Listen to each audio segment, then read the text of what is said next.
Ang ina-advise ko lang po sa lahat andun tayo na manalangin. Pero kailangan po kasi talaga tayo rin ay maging handa.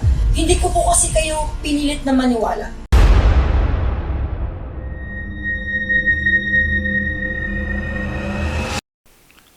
Hello po mga Kapi-TV, sa video na ito ay tatalakayin natin ang masasamang hula sa isang lugar na ito ayon sa mga visions ni Madam Goody Baldwin.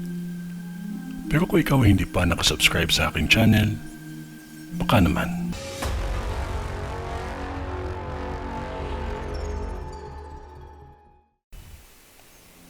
Mga taga rito, nakikita ko ulit ang 4 na sunog na mangyayari pa lamang.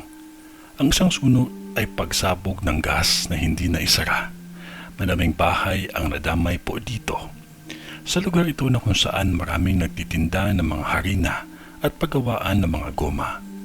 Ang isang sunog naman ay sa lugar na kung saan merong mga truck na nakaparking at hindi kalayuan sa mga kainan.